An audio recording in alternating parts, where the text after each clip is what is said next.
Hey guys, oh my goodness. I am super excited for who we have today as a guest. Right now, she is in the tech world. Yeah, that's right. She is in the tech world. We've got a huge female superstar that's in the tech world, but she does something specific. She does things around audio visual. And so today she's going to be explaining to us about the importance of understanding what audio visual is because from my understanding, I am clueless. Right? From all the things that she was explaining to me, I thought I knew everything about audiovisual. But I found out I only know a tiny amount. And so she's going to be sharing her wisdom, her experience on all things audiovisual and why it's important to understand all the things that are out there, especially as tech is evolving and changing. Okay, and she's going to be explaining that to us. So please welcome Denise to the stage. Denise, I'm super excited to have you here. Hi, Kay. Thank you. What an introduction. I love that. Thank you so much. You've picked me up. No That's worries. great. Oh my goodness. So we were just talking backstage. We were. Okay? And seriously, I thought I knew everything needed to know about audiovisual, especially where I come from the events background, right? Like, why wouldn't I know everything if I've been doing that for years? But clearly not, because you just taught me a whole different aspect of audio visual, and I was like, whoa, people are going to be blown away with all of this stuff, right? So we're going to get into it in a moment. But before we do, I would love for you to share with our audience today a little bit about your background because I know getting to this point in business didn't just happen. You didn't just wake up and bam, there was a business, right? There was a journey. And so I would love for you to share what that journey looked like for you. Thanks, Kay. I've been in business now for 16 years, running my own business, my own recruitment business within the niche of audiovisual. And yeah, it's interesting. It was just became the right time where I felt like I wanted to do my own thing. I'd worked for Sanyo Electronics in the audiovisual industry, which had got me a lot of experience and a lot of contacts. And then I went and worked for an audiovisual, very small AV recruitment company and helped to build that up. And when you've got a fire in your belly that you want to do something for yourself, and I felt ready, and so I went out on my own, and it just began when I thought of my company name is when it really started to feel real.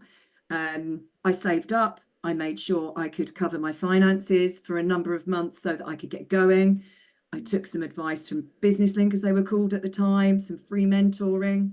And I joined some recruitment support groups and networking groups so that I could then, rub shoulders with other recruiters, get ideas about systems and stuff, and also trained, because I've been a salesperson in audiovisual before, so that was great.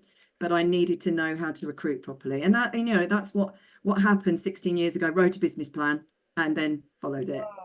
Okay, so many more questions now, right? So first of all, like what got you thinking that audiovisual AV was the route you wanted to go down? Like, did you always know this is where you wanted to be? Not at all. And I just fell into it, which is something that most people in this sector do. Nobody really plans to be in it because, as you said earlier, actually the real definition of audiovisual, a lot of people don't know. So there's not a plan to come into audiovisual. So I just fell into it. A recruiter put me in front of Sanyo, and then I found out what a great industry it was. I didn't get the job that I went for Oh, because I wasn't from the industry and I lost out to someone from the industry. But then Sanyo created a job for me because they liked me and they saw my potential. And so they created a role and that got me into the sector. And, it's a really lovely sector to be in. And I've now been in it. This is my 25th year in audiovisual. So it's wow. kind of like flown by, Yeah. just Okay, really so flown by. you know what? It speaks volumes, right? When someone meets you and they want you so bad that even though they don't have a position for you, they're going to create a position for you, right? That speaks so much volume right there as to the person that you are and how much you know, right? Even though you didn't come from that industry, like there was something that they saw in you and they knew that they had to have you. I think it might have been when I did a presentation and I told them about me selling my clothes at school when I was younger. And they thought she's actually a real out and out salesperson. I gave them this Oh, example of my mum coming into my room one day and saying, "Where have all your clothes gone?" And no. I'd been selling them. So I think from then it was kind of, and I told in my presentation to get this job, there was a part about me, and I used that in there, and so I think it got a laugh, and it helped. But we just kind of connected, and I was, you know, really hungry for the opportunity, and I was determined to get the opportunity, and I just did my very best to get it. Yeah. Oh my goodness. I love the fact that you sold your clothes. Like your mum must have been like going crazy. Like I She bought you wasn't those clothes happy. and you're going to sell them? She wasn't happy about it. Oh my goodness. Did she buy you any more clothes after I that? can't remember what happened there, but she didn't kick me out. I was too young, so she had Oh, to, she had to keep me there. But no, it was they all laugh about it. My family. It was just a classic moment where they said we knew you'd be in sales, from that. So oh, I yeah. think that just I was. So that's the kind of role I wanted to do, and I knew that from quite an early age that I liked talking to people. I liked selling. I liked engaging. I loved the idea that I could travel around, and so that got me. But I didn't know the industry, and it just so happened that I ended up in audiovisual, and then I've never left. There's lots of different avenues you can pursue, and the people are so lovely, and I've made friends for life, wonderful colleagues, just genuinely a great industry. And I've had a lot of fun. I've had a lot of fun with it, as well as working, very hard, and, being really focused on it, but I've had some great times too. So, it's a great Yeah. industry. Oh wow. Okay, so we will be talking more about audiovisual, but I also know, right? It didn't come easy. There was so much adversity thrown at you in your personal life, but you still kept on going, Yeah. right? And you are a single mum. Is that correct? Yes. Yes. Yeah. So tell me a little bit about what was going on there because when things happen with families and you disagree, right, that does take a lot of effect on other aspects of your life as well, right? And so tell me what happened there and how you really found the motivation to keep moving forward at that moment. Yeah, I mean, it's never easy in life or in business, and stuff happens and it challenges you. And personally, there's been a number of things, but some key events are, when I separated from my husband when I was pregnant with with our son. And actually, at that point, I had somebody working with me who who I thought would kind of hold the fort while I was, taking a bit of time off with my baby. And, he decided to leave. So I was left, holding the baby of my baby and my business baby. So that, I didn't really have a maternity leave as such. I fitted in time in between putting my little boy in front of the tumble dryer to get him to go to sleep in his crib. And then I'd do a few hours work here and there. And I was still doing business because, I needed to do business. And I suppose it just came second nature because it's a needs must, isn't it? Right, Situation that you've got to do that. So it was very hard emotionally, but I think you kind of, I don't know, I kick into quite an adrenaline driven like response, I think, of just, as I say, when you've got the situation, you can't crumble under it. I think it was harder. One of my harder moments was when I was pregnant, I actually suffered some depression. right, Um, and that was then difficult to just get going. It's a weird thing to have when you're actually pregnant. You think that might come afterwards, but actually, right, I think the change in hormones and everything sent me off into quite a spin sometimes. And I just had to be very, very kind to myself some days. And if I couldn't, you know, it's very hard when you feel like that, it's very hard to do the hard stuff.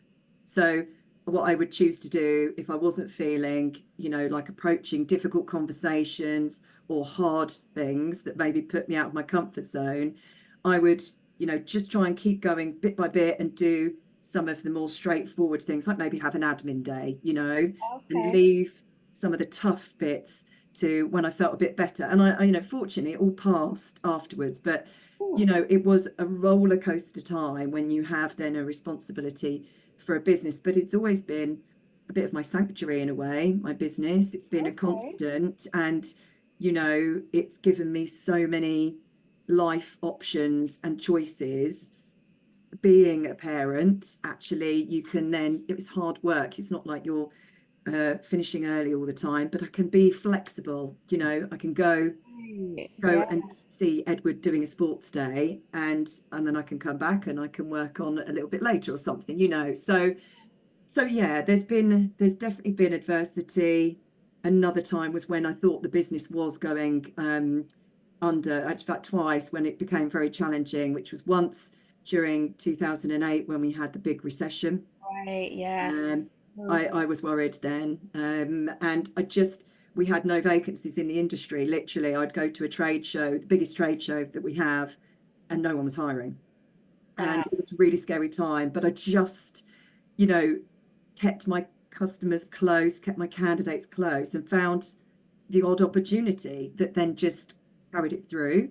And then, of course, during the pandemic, we literally crossed our prospect board out with a big red pen, and we had, hundreds of thousands of pounds of prospects, loads of companies we were working with and candidates, and it all just completely fell by. Wow. So, 4 months, months and months, Yeah. 6, 7, 8 months. And, you know, I was worried then too. When things started to pick up, I was also homeschooling. So I Oh, was, that's right. we were homeschooling, and Yeah. and actually we were online homeschooling, which might sound easy, but my son was only like 6 or 7. So we, we needed to help support that. And I would get just a few half an hour gaps here and there to keep on top of the work. So, it was crazy, crazy busy times. But during the pandemic, during that recovery period, I actually had one of my best business months ever, whilst homeschooling. And actually, during that time, I tried to just meditate and do some stuff that kind of just Wow. calmed. I did Yeah. some meditating and some yoga, things that I normally find a bit too quiet for me. I want to be moving around a bit more and a bit more Mm. hectic, but it just helped to get myself in the right mental place to just tackle the level of busyness and the pressures, and just keep on top of it all and be nice still without, Yeah, absolutely. Like, yeah, I'm so glad you mentioned meditation because I was going to ask you, like, how did you manage to balance all this stuff? Like, what did you have to do for yourself, right, to make sure that you were able to do everything else, right? So you did meditation. Did you have like a daily routine? Like first thing in the morning, you did certain things to make sure that you fed whatever you needed for your body so you can then be out there doing everything else. yeah. I mean, I think a real saving grace, and it still is having a dog.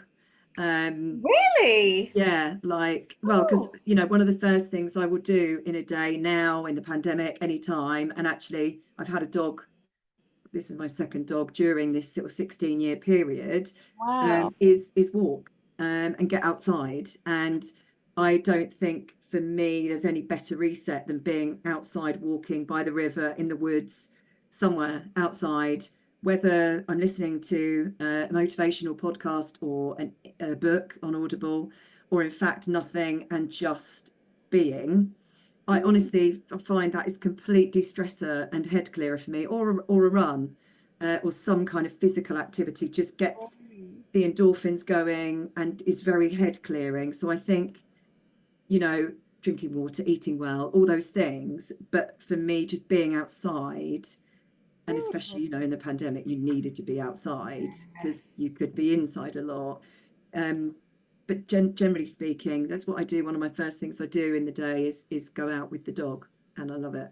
That's So, awesome. Oh my goodness. And I saw a picture of your dog on social media and he's adorable. He is he's quite absolutely funny. He's adorable. quite cute. Yeah, he is a lovely Labrador called Simba.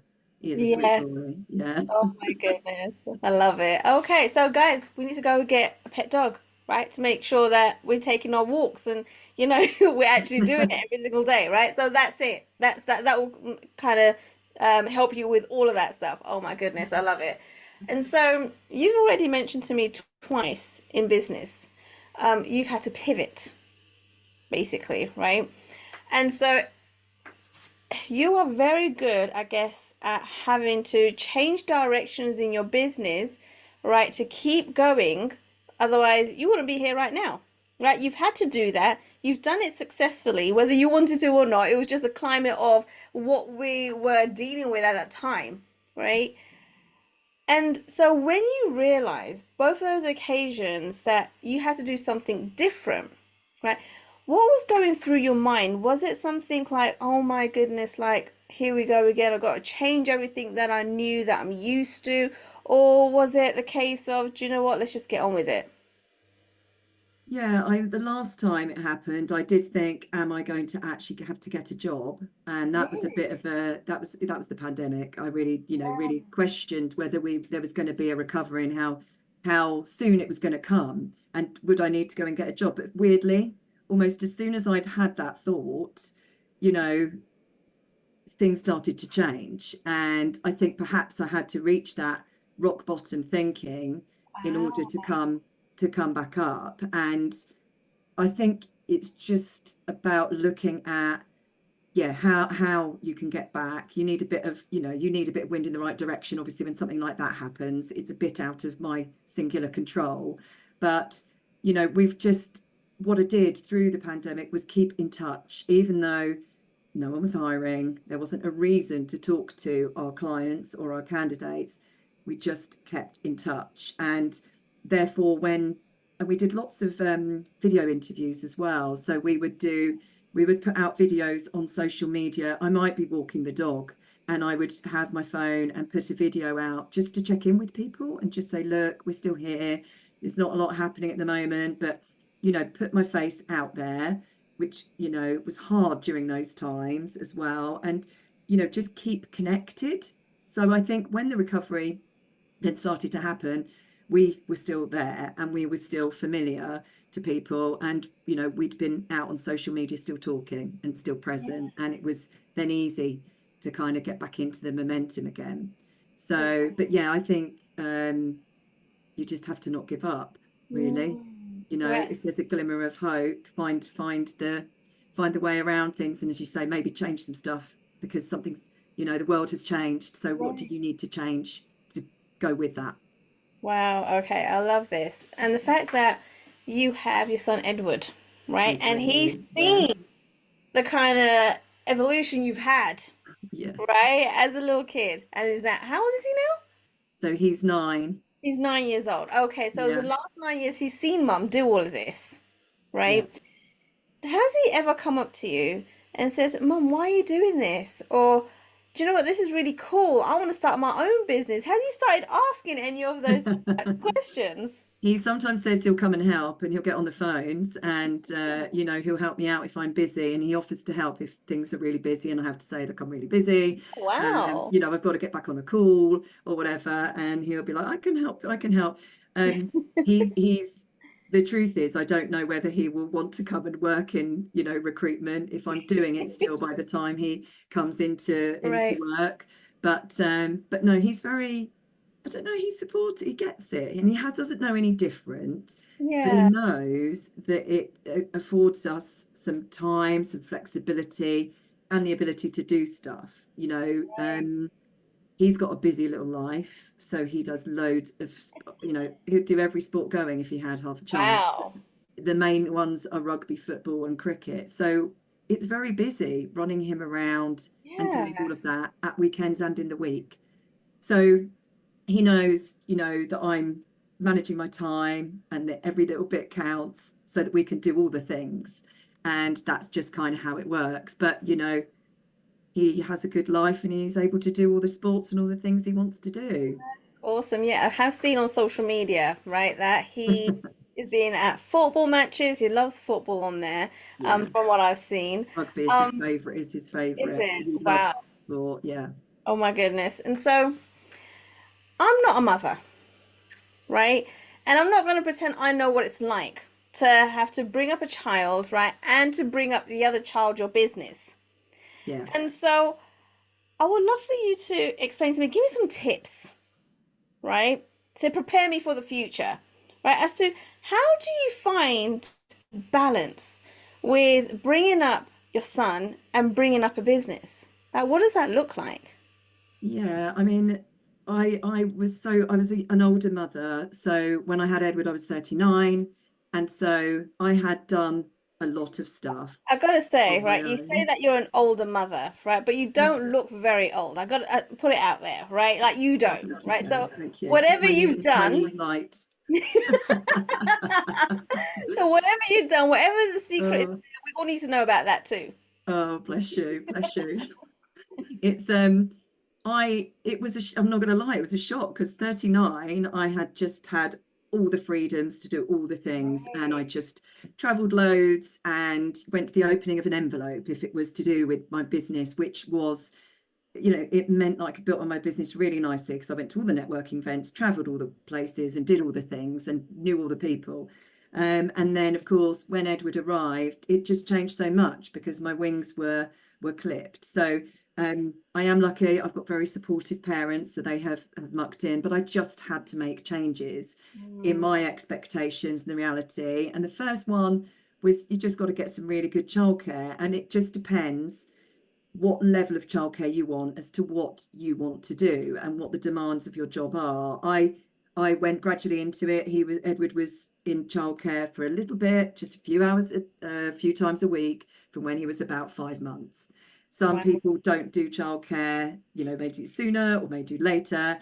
It's very individual, and I think you just look at what's right for you and for your child if you're okay with doing that. And so I found this lovely place, so I got a bit of chance to work, and he went there. And then at a year, he went into a nursery. He loved it, and he was a sociable child. But I'm Yeah. not saying that's right for everybody. And it meant that then I could work. The big shock comes when they go to school because of the change in the hours. Right. Um, and he went to preschool first, which means, rather than having up until 5 or 6 o'clock, actually you're picking up at 3 o'clock, and Yeah. that means then you're wrapping up what you're doing with work at 2:30 or 2:15, and that's not that feels like half a day to me. Yeah. So but again, with a business, I think these days people work flexibly. You're a grown up, and you might get online early, finish a bit later, you run out and do the school run, and you just, figure out a routine. I would never have wanted a routine before I had a child, and now routine, okay, is everything. So yeah, Wow. you just have a plan. You know what you're doing each day, Mm, you know what your things are, and you know what your routine is, and then you kind of like stick to that. But I'm not going to lie, it's still tricky being a single parent. If there's a networking event on, I can't always attend it, but right. I pick my battles. Arguably, probably I went to too many before that I didn't need to go to. So now you just become a bit more selective and make sure the things that you go to really count. Right. Oh, So it's possible, and you can do so much remotely, can't you, now as well? yes, you Which, can. is much more ideal as a mother and being at home. Definitely. Oh my goodness. Hope that Okay. helps. You can always Yeah. chat to me when the situation rises. So Yeah, oh, definitely. give I'm you going to be advice. picking your brains for sure. Okay, so one more thing that I really want to kind of mention here, right? Because I feel like this is a bit of an elephant in the room, and people are probably thinking of it. Um, you mentioned childcare. Yeah. A lot of people say it's either or because childcare is almost like a full-time salary, right? And it's almost like you're fighting this battle of putting your child in childcare, needing to earn the money, but can't earn the money because you need the child to be in childcare to have that time to do it. So, what did that look like for you, just to kind of clear that up for everyone? Yeah, I suppose in recruitment, it's quite a fortunate role in that you can make a reasonable amount of money out of placing people in jobs. So it's an economies of scale kind of, I knew what I needed to do, the amount of hours I needed to do it, and I just made sure I just was really so focused in the time I got to work. If I had 3 hours in a day to start with, then I would absolutely max that 3 hours out. And it's surprising what you can achieve when you have got to just put it into a box of time. Right. Um, so I think that, yeah, it's making that plan, but you're right, it's not cheap. Mm, The way I always viewed it was like paying my rent or paying my mortgage, you know, the money, I could see the money just goes out and Right. it needed to be paid. I could see the benefit to Edward as well of, being socialized, getting good attention, all the work he'd come back with, all the cute little things he's made, and all the Mm. little progress updates. And I was really comfortable with that. And I knew I felt it would do him good as a person as much as it did me good to be working. So I just kind of, just made the most of my time to make sure I made the money to cover the childcare. And as I say, I think initially I just eased in, you can get flexibility with different hours. And initially I couldn't necessarily afford the full childcare, nor did I want it. So I Mm. just did, shorter time frames and maxed out my work during those times. And as my money started to mount up again and my business mounted up again, then I could, move on to another level of childcare. And he was also ready for that too, because he's a bit older. Yeah. Wow. Okay. Oh my goodness. Right. You're just like you're superwoman. That's all I can say. You're superwoman. I think you do need, focus. It would have been impossible to Mm. really, I would have been no good to anybody if he was here and I was trying to work. He Yeah. wouldn't have got all of me and nor would my work. So I think I say, even if you can just get 2 or 3 hours, you've just got pure focus and no distractions, and you can get just so much more done. So I Yeah. think It that's the makes way to sense. do it, Absolutely. It makes personally. sense. Now, I would like to dig a little bit deeper as to what it is that you do and how you help people, right? So you are in the audiovisual industry. And so there's so many different aspects to audiovisual. As I was saying earlier, I thought I knew it all, but clearly I don't, right? So would you just explain to everybody what you do when it comes to the audiovisual sector? So we are a specialist recruiter and we help people in all different types of job roles within audiovisual. Where we're particularly strong is in sales and managerial level positions, but essentially we cover everything from entry level positions for AV engineers through to director level jobs. The sector is broad. As we were talking about earlier, it's a niche market, so it's not as big as IT, but it is gradually becoming much more closely aligned and converging with IT. And essentially, audiovisual, the description is anything with an audio and a video element, but that Right, can cover, the LED screens at Piccadilly Circus through remote meetings like we're doing now, right, through to events, exhibitions, festivals, pro audio broadcast. There's lots of different elements within that terminology. And I think this is the issue, is that a lot of people don't really know what audiovisual is, yet it is mm, all around us, like yeah, absolutely all around us, and we're all interacting with it several times a day at least. And it's changing the way we live our lives, the way we experience things. It's massive in terms of, like you look around yourself when you're out shopping, you're out eating, you go to the airport, or any other type of travel, and audiovisuals revolutionizing that. And even emergency services, control rooms and command mm, and control rooms. It's really helping people, whether it be from a social perspective or from, critical situations. right. It's everywhere. It So is. It but is. And lots of people so still don't know what it is. So it's bizarre in a way, isn't it? it But is because I think we have this idea in our head that when you go to events and the screens up there and the speaker, that's audio visual, yeah, and right? I think, it's one element of mhm, audiovisual. Absolutely is, Kay. Yeah, right? And I think that's it. And then we shut up from there. We don't see anything else apart from we go to events, right? And we don't realize that everything else is all this audio visual all around us because we just don't think of it like that, right? We're doing audio visual right now, but wouldn't have thought about it. I'm just like, no, I'm just on Zoom, yeah, you know? And so, like, putting that into perspective, it's, I guess, eye-opening that is actually everywhere and we don't even realize it. And so I know, Denise, you specialize in recruitment in this yeah, area, yeah. right?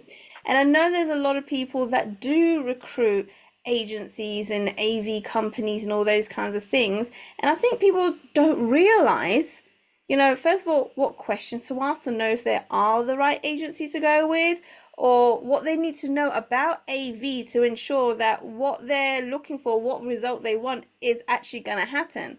And so when someone is coming to you, right, and says, for example, okay, I'm looking for someone in AV to do X, Y, and Z, what are some of the processes that you actually go through with them to understand what it is they're looking for so you can have the right person for them? Yeah, I mean, one of the big things that we try and ascertain, both with clients and with candidates, is really getting a feel for the company and the culture. So obviously we will go through all of the requirements of the job role, and we find that clients send us job specs, but they're very, you don't really get to the complete nitty-gritty of what a company is really looking for, particularly in the person. So we always want to talk to clients and have a meeting or have a Zoom and talk to them about what this job spec really means. What qualities are they looking for in somebody? What cultural fit are they looking for? What is the reason for the vacancy, and what hasn't worked with other interviews or other employees, and who's the best example of an employee that could replicate this role, and just really asking as many questions as possible to fully understand. And because it's not purely about a paper on paper fit. Someone can look wonderful on paper, but then they don't connect well with the company or the interviewer.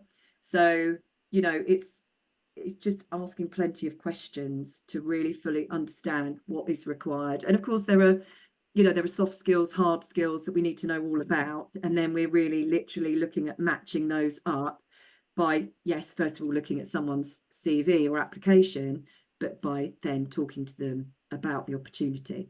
Yeah, definitely. Now, I can imagine, right, because people don't really know much about this industry, right, as much as you do. What I guess are some of the common pitfalls that you see again and again in your industry? In terms of hiring people, Yeah. Katie, um, I think again it probably comes down to questions, because uh, people have a tendency to want to hire in their own image. So they're like, well, actually, I could really just do with a version of me, someone a bit like me, or like how I used to be 20 years ago, or something like that. You want to hire in your own image. So that's one thing that can happen. Another thing that can happen is that you're selling the job role to the candidate, but you're not asking them all the questions. Equally, I say to a candidate, interviews, it's a two-way thing. It's not just about the client interviewing you. Ask them lots of questions. It's a two-way interview. Everybody has to be happy. But from a client perspective, sometimes there's a danger of, and this is the job role, and this is what you'll be doing, and maybe this is, not so good, to be aware of that. And just telling them everything about the opportunity, but not asking the right questions, not asking for examples about how they might have done something within their job role. Rather than someone saying, I'm a brilliant account manager. Well, what makes you a brilliant account manager? Tell me about a time when you satisfied a customer's requirements, or you went over and above. It's taking the time to ask proper questions and not just kind of gloss over answers or take surface level answers. There's lots of different questioning styles, and everybody's got their unique way. But yes, that can be a common problem, is just selling the dream, but not Yeah. really asking the questions. Interesting. It's funny because the questions that you just use as an example, I feel like they're normal, like interview questions, Yeah, right? yeah. And I thought everybody would know to answer those particular questions, but clearly that's not a common thing in the industry. Well, I don't think it's particular to AV. It's Um, not. It's just hiring generally, where and again, it depends on the person, it depends on the company, but I think it's really important to have a structured interview process now, whereby you've got a structured set of questions and a structured set of goals that you're looking for from the candidate, and that you replicate that process across every candidate that you interview to keep it consistent and to eliminate any yeah. bias. to Yeah. make sure that everybody is assessed equally. That's, I think, a very important thing to do. I'm just picking a couple of examples which I've seen over the years of like common hiring mistakes. I Right. don't think they're necessarily AV specific. Mm, It can just be getting too enthusiastic about selling the role and not right. focusing on the questions to the candidate. Oh my goodness. And so the way I see you is you're just like the matchmaker of AV, the AV industry, right? Like Yeah. you put the right people together, right? That's what you're doing, which is really cool because you got to have really good people skills to be able to identify, like work with different personalities, understand what personality will work with this particular company or the manager or whatever it is, right? And so understanding all of those aspects, and I guess there's a lot of reading between the lines, right? When it comes to doing all of that. So how do you, or I guess, how did you develop those skills and understanding who to match people up with and what will work and what won't work? Oh my goodness, my words. I there is a process, and there is gut feel, and it's good to be able to Mm, trust your intuition on people. Jenny and I will talk about this a lot. I haven't got a good feeling about this, and I always say to Jenny, trust your instincts, because your instincts are really good. So sometimes you just get a feeling from something, but generally we follow a process. So we ask a certain set of questions to the clients, to the candidates, and we're asking questions about, for example, have they thought about leaving their job? What do they think their employer is going to say if they leave their job? And these are very forward questions that you might just not bother asking. You could just not bother asking, but actually, has the candidate talked to their boss about what they're not happy with, or maybe they want a pay rise? Have they talked to the company about having a pay rise? There's lots of work you can do to anticipate what is going to happen further down the line. Does their employer let people go happily when they hand the notice in and say, well done, wish you well? Or do they counter offer and try and keep hold of their good talent? And you're anticipating problems, and you just have to be really thorough. yeah. And you know, obviously things can still surprise you, because we're talking about people here who, Yes. can do things that surprise you. Now and again, you'll have somebody says, well, I've taken another job, and it's come out of the blue and they weren't transparent with you. And, it surprises everybody. But Yeah. more of, generally, if you're asking all the right questions, and you have to just be really thorough and not cut any corners, then you Mm, should have all the information, and you've asked about the hypothetical situations.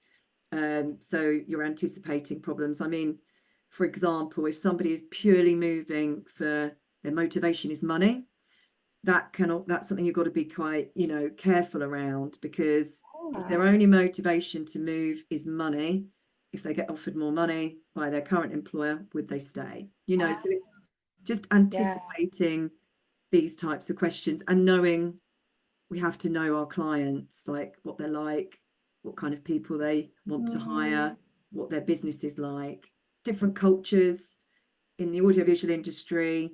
There are Chinese companies, Korean companies, American companies, UK companies. You've got huge varieties in cultures, and what works for one person may not work for another. And it's just taking all of that into consideration as well, rather than just trying to put people into jobs. It's like, what is the right place for, what is the right fit, not bums on seats. yeah, no, I love that. That you like, I feel like it's a really like family kind of orientated culture that you've created, right? In putting people together and the right people together and asking the right questions. It feels like you're going over and beyond to making sure that all parties are happy, which I absolutely love. Because again, at the same time, just like you're kind of asking them the questions of, is it all about the money? With all the things that you're saying to me is not all about the money for you either, right? You have to care about what you're Yeah. doing. I think you do. I think it's super transparent if you're just look, I mean, don't get me wrong, obviously we have a business to run and we wouldn't be running if we weren't placing people. But I think people know if you don't care. Yeah. Also, if you don't care, I don't think it would be a very good job to do at all. I think it's not easy recruitment. It can be super. I know a colleague of mine in another recruitment business, she calls it champagne and razor blades, because it can be, Oh, when it's up, and when it's tough, like a pandemic situation, it's tough. But yeah. it's I think you genuinely have to love what you do, and if you do it properly, you stand out from others, because there's so many different levels of recruiters in the industry, and you get noticed if you look after people and you're kind and responsive. And it's massive. Looking for a new job, it's like a relationship, isn't it? Having a Yeah. job, you spend most of your time there. The right job can make you feel $1 million. The wrong job can make you lose your confidence and feel dreadful. So it's really important to do this. And we talk to people who've been made redundant. They've walked into work, they weren't expecting it. They've lost their jobs. It's really sensitive. And so, you need to try and put yourself in people's shoes and really feel that, and also aim to get them the best fit, because we don't Yeah. want them to be leaving in a few months. We want them to be there for years. Genuinely, we want to do that. That is the aim. So Yeah, definitely. I love everything that you're saying, and I feel like there's so much more, I guess, education needed, um, regards to AV and what the recruitment side of things looks like. And so a little birdie told me that you have a little gift for everybody. yeah, I've written a book just about this, and Right. it's a book, and it's called Your Dream Job in Audiovisual. Don't just fall into it. As I mentioned, most of us, in fact, everyone I know in the industry, has fallen into audiovisual without a plan. We just happened to end up here. So the book talks about all things audiovisual, to explain how the industry is set up, the opportunities, the industry associations, and also it goes through a recruitment process of how to get your dream job. So you've got things like mindset, interviews, CV preparation, all of the process, as well as this guide on the audiovisual industry and the technologies and everything else. So yeah, and I'm giving a free digital copy away. Oh my goodness, that is awesome. Guys, all the links, right, will be put in the show. So make sure you go and grab your copy of this awesome book, because it's gonna put everything in place, right? It's gonna change your perspective, and it's also gonna give you a different kind of idea on how to go about recruiting, right, in the AV industry. Because I know a lot of you are doing events, or you're starting to do events, and you're doing loads of other things regards to AV, and we think we know it all, but that's not the case. Right, and so go ahead and grab this book, because it's gonna blow your mind. And Denise, if there are anyone out there that want to connect with you on social media, can they go ahead and do that? Absolutely. I'm on LinkedIn, I'm on Insta. I'd say LinkedIn is my most, regular form. But yeah, LinkedIn, Insta, Facebook, absolutely. Please do connect. Oh, fantastic, guys. Go and do it. Go and connect with her. Go and find out what else she's doing, how she can help you, and maybe even book in a call with her, right? If you're really serious about AV and you're looking to kind of expand in that section, you're looking for somebody to help you with your events, and you want the right person, go and connect with Denise, because she will match you up with the perfect person that you'll be able to work with and be able to get results. Denise, thank you so much for coming onto the Thank show. you, Kay. Thank you so much, Kay. Thanks for listening to Make Your Mark podcast at www.makeyourmarkpodcast.com. Make sure you hit that subscribe button so you get this and every other episode that comes out. We have lots of great stuff coming, so make sure you hit subscribe so you don't miss it. And thank you in advance for all the reviews and comments. I appreciate it so much, and I look forward to serving you in next week's episode.